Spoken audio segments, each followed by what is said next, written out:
Gadis kecil ini tarik napas secara dalam, lalu tenggelam ke laut.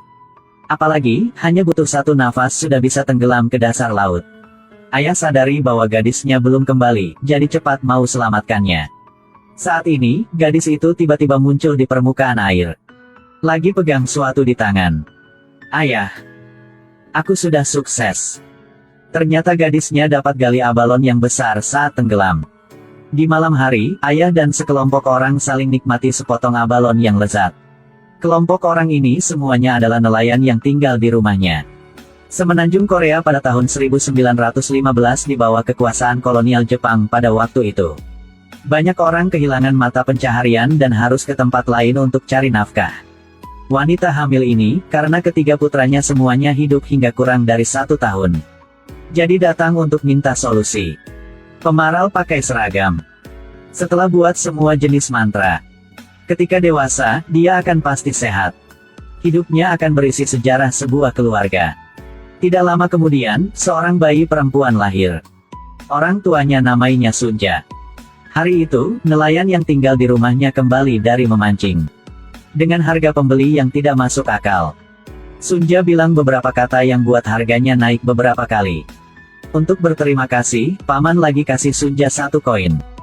Tiba-tiba, 2 polisi Jepang tiba-tiba tangkap 1 pedagang. Saat pulang dengan perahu, Sunja yang tidak ngerti jadi tanya kepada ayahnya. Apa kesalahan orang itu? Kata ayah, ini kebiasaan hidup. Kejahatan dan kepolosan tidak lagi hanya hitam dan putih. Dia hanya ingin melakukan hal yang terbaik untuk jaga Sunja. Tidak mau dia terluka oleh hal-hal buruk di dunia. Sunja pulang ke rumah, karena dapat koin dari paman itu lagi diajari oleh ibunya. Dan sang ayah merasa bahwa ini adalah niat baik sang paman. Sunja perlu tahu bahwa ada niat baik di dunia ini. Hanya dengan begitu dia baru bisa jadi kuat. Di malam hari, orang-orang yang tinggal di rumahnya saling makan malam. Mereka dengan senang hati bernyanyi satu sama lain.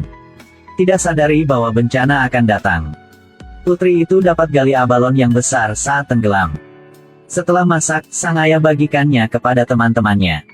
Setelah paman itu ungkapkan rasa terima kasihnya. Lagi jadi mabuk dan fitnah kebiasaan duniawi ini. Pegang 1 batu. Matikan seorang tentara Jepang. Hanya 1 kecoa yang hilang. Berkeliaran di tanah kita. Telah buatku rasa sangat bahagia.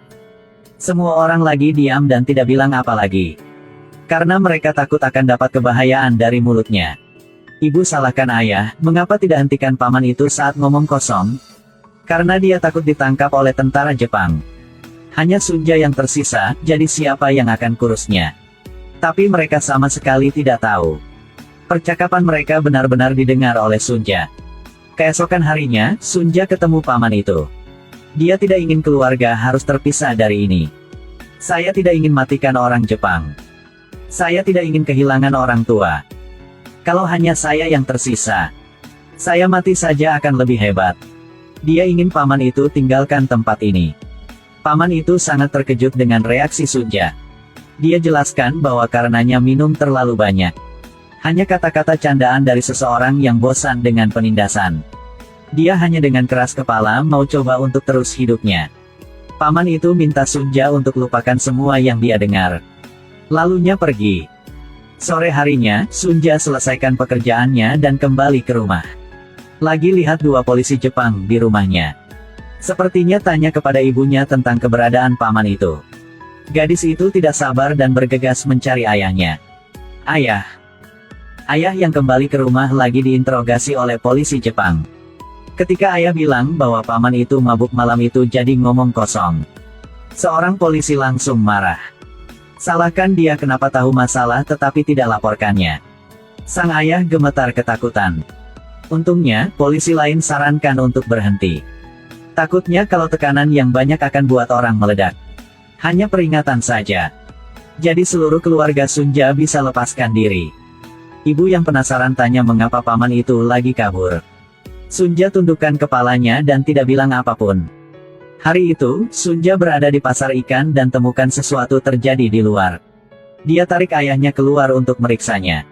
Lagi lihat polisi Jepang sedang tarik seorang penjahat. Saat dia lihat dengan jelas lagi sadari itu pamannya. Sunja langsung menangis. Paman itu pandang Sunja dan tiba-tiba mulai nyanyi. Mungkin dia tidak tega lihat Sunja terluka. Dan polisi Jepang tiba-tiba marah. Mereka terus-menerus meninju kepada paman itu. Sunja tidak berani lihat pamannya dipukuli. Lagi peluk ayahnya dan nangis. Ayah karena ini lagi tersiksa di dalam hatinya. Tidak lama setelah itu, dia meninggal. Saat sekarat, dia juga panggil nama Sunja. Sunja kesakitan dan tidak ingin hidup sendiri jadi pergi ke pantai. Lalu perlahan turun ke laut dalam. Gadis kecil itu tidak bisa terima kematian ayahnya, jadi pergi ke pantai sendirian. Lalu perlahan turun ke laut dalam. Ingat apa yang ayah bilang samanya. Harus kuat. Usir semua bayangan di dunia ini. Dia rendamnya di air dan nangis tanpa air mata. 9 tahun kemudian, seorang pedagang makanan laut datang ke pasar ikan. Setelah lihat seorang gadis, dia langsung tertarik padanya. Pada saat ini, peluit berbunyi. Ternyata polisi Jepang sedang berpatroli. Semua orang tundukkan kepala dengan hormat. Tapi hanya gadis itu yang berdiri tegak. Ini buat pria itu sangat terkejut. Karena tertarik yang dalam padanya. Jadi tanpa sadar telah ikuti gadis itu. Dia sangat menarik, senyumnya yang manis buat orang berdebar. Bahkan tindakan mencium jeruk juga buat pria jatuh cinta. Gadis itu sepertinya rasakan tatapan panasnya. Dia angkat kepalanya dan lihat ke kejauhan. Pria itu tidak segan-segan. Tapi juga berikan tatapan cinta. Namanya Hansu. Bekerja buat bos Jepang, datang ke sini untuk awasi pasar makanan laut. Dan aturannya adalah tidak boleh tangkap ikan kecil untuk dijual. Ketika gadis itu di perahu telah dengar banyak berita tentangnya. Meskipun dia yang bertindak dominasi. Tapi harga selalu adil dan tidak nyerah pada idiot. Lagi dengar bahwa setiap pakaian hanya bisa dipakai sekali. Sungguhnya orang kaya. Dan gadis kaya di sebelahnya lagi bilang itu pahami etiket. Lagi bilang dia telah beri kehormatan kepada ayahnya beberapa kali. Keunggulan ini ditunjukkan dengan cara yang halus. Hari itu, dia lihat seorang pedagang sedang jual ikan kecil. Mulai hukum pihak lain lagi dihentikan oleh gadis itu dengan keras. Gadis itu bilang itu gunakan jeruk gula sebagai gantinya. Kenapa kami tidak jual ikan kecil? Jika ditangkap sebelum mereka bertelur, maka kita akan tersesat selamanya. Itu berarti pendapatan kita tidak pernah cukup. Harus saling bersaing untuk kepentingan kecil. Tapi bukankah kami seperti itu sekarang? Hansu maunya pergi. Tapi lagi lihat sama gadis itu secara lama tidak dapat pulih. Tidak ada yang tahu apa yang dia pikir saat ini. Gadis itu adalah Sunja setelah tumbuh dewasa. Setelah ayahnya meninggal, dia dan ibunya harus saling mengandalkan. Tinggal di pulau kecil terdekat. Tetangga di sekitar cintainya. Tetangga bertanya kepada broker makanan laut baru apakah dia sangat tampan. Kenapa semua orang nyebutnya, tidak ada yang baik. Tapi Sunja tidak tahu itu. Dia akan jatuh ke dalam hubungan cinta yang penuh gairah dan mistis dengan pria ini.